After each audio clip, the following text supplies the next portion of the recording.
In this video, I'll go over the training program that I wrote up and followed for the first 5 weeks after having no gym access. This is by no means a generally recommended training program.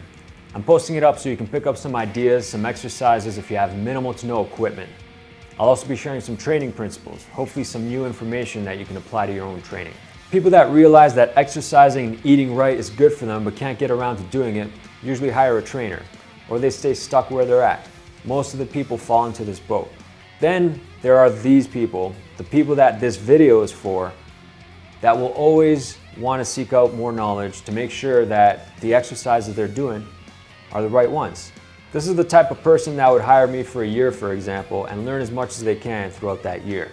They'll be very attentive, absorb all the info throughout each session, and by the end of the year, they could confidently and competently program for themselves balanced exercise routines that'll maximize their potential and minimize their risk of injury. There are many ways to get a good outcome when it comes to strength, conditioning, and aesthetics. Just look at the wide variety of different athletes there are in sports. They're all in great shape for their sport.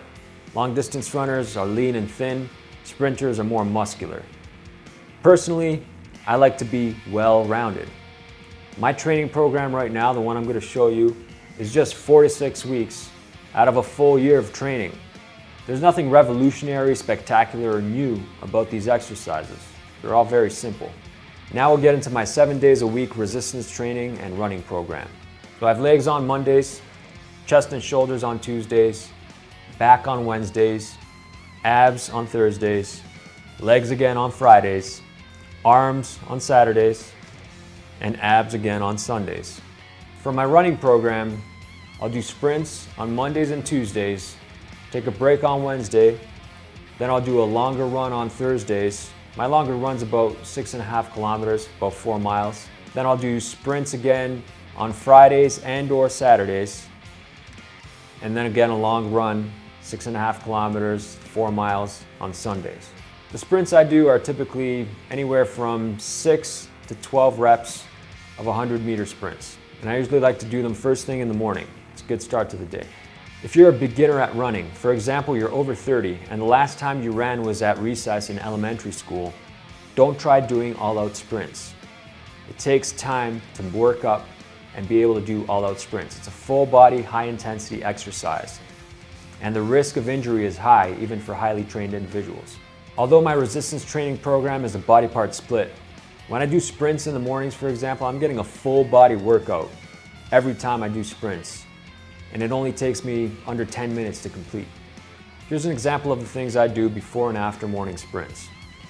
I activate the muscles that are going to be involved in the exercise. So I get the muscles that flex and extend the ankle. You should always do a dynamic warm-up for the muscles that you're going to use during the exercise, especially for high-intensity exercise like sprints. After the warm-up, I'll go outside and do a few sets of 100-meter sprints. No equipment required, and the workout's usually done within 10 minutes. It's one of the best ways to wake up. You might feel reluctant to get out and do it, but once you're done, you're gonna feel great. Earn your shower, take a nice cold shower, and you're ready for the day. Hit the ground running. Not everyone is physically ready to be doing sprints.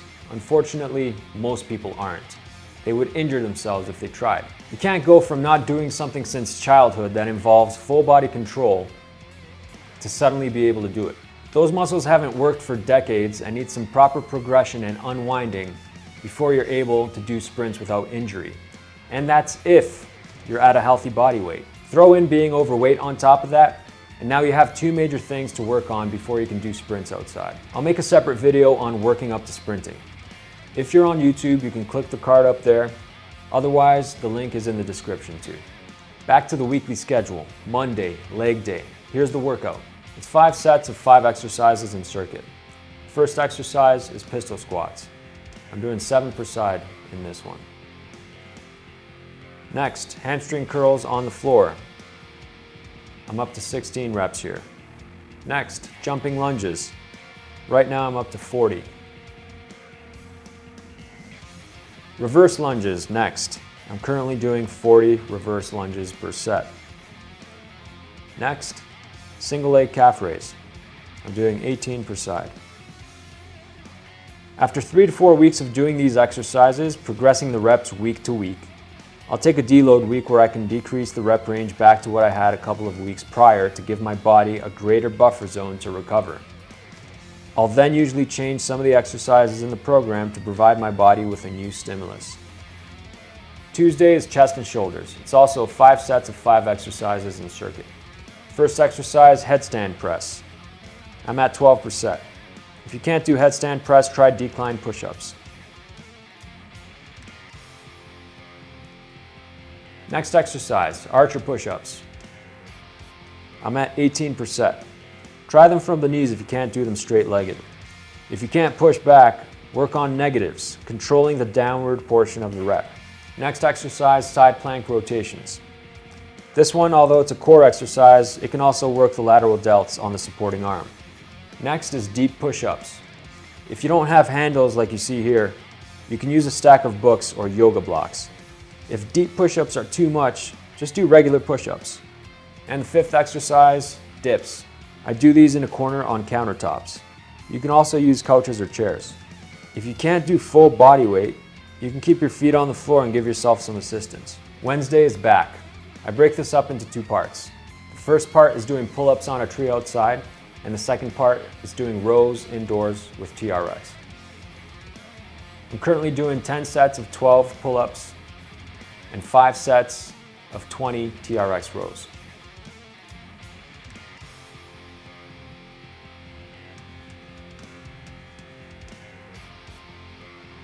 When it's cold outside, sometimes I'll do sprints between sets of pull-ups. This week I chose to do burpees in between sets. If you can't do pull-ups full body weight, try doing pull-ups from a seated position with a bar between chairs or couches. If you don't have TRX straps, you can do body rows with the bar.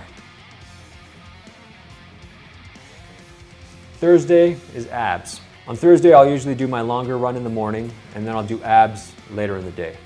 I've been doing a couple different routines on a weekly basis since I do abs twice a week. Keep in mind that sprinting is also one of the best comprehensive ab workouts that you can do, and I usually get that at least 3 times a week on top of these ab routines. So one of my workouts is 5 sets of L-sits. Right now I'm doing 15-second L-sit holds between countertops, and 5 sets of 34 TRX oblique crunches. My second ab routine is 5 sets of these 3 exercises. First exercise is what I call banana rock. It's basically a hollow body hold with a rocking motion. Then I do 20 V-ups. After that, I do 20 side plank ups. Then on Friday, I do legs again. It'll usually be the same workout with the same workout volume, and then I'll increase the volume of the workout again on Monday. On Saturday, I do arms. So it's 2 groupings of exercises. First is 5 sets of these 4 exercises. The first one is underhand rows, TRX. I do 20 reps of underhand rows. Then I do triceps push-ups. For these, I just have a narrower hand placement and the elbows are tucked close to the body. I do 25 reps of these. Then I do TRX biceps curls. So I do 7 reps in the low position. The low position's harder. Then I do 7 reps in high position. High position's easier. And the fourth exercise, countertop dips. Right now I'm doing 20 dips per set.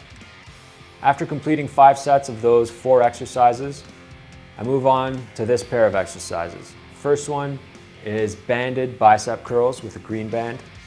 Right now I'm doing 12 reps. So with this one, I just focus on keeping the elbows in the same position throughout the whole repetition. And then I do bodyweight skull crushers. So 8 reps of these.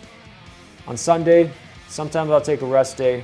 Most of the times, I'll do an ab workout. Here are some important concepts to review. You can get in great shape with bodyweight exercises. Some of the most natural and beneficial movements are bodyweight, like sprinting, for example. Sprinting literally uses every muscle in the body. And especially now that most of us sit all day long, sprinting can be a great way to open up and extend the body. I must qualify that I'm not recommending everyone go out and do sprints.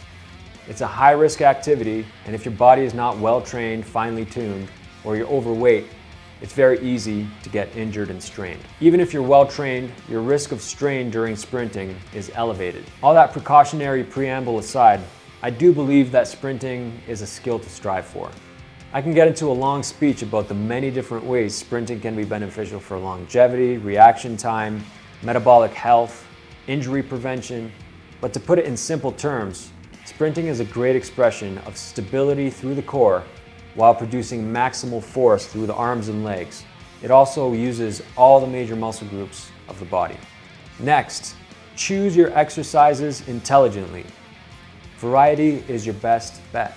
Have some exercises that use both sides of the body at a time, like rows or pull-ups, and have some exercises that use one side of the body at a time, like archer push-ups or lunges. Have some exercises that target the front of the body, like push-ups, and have some exercises that target the back of the body, like rows, hip bridges, or hamstring curls. And if you incorporate sprints into your routine, you'll have an exercise that works the front and back of your body simultaneously.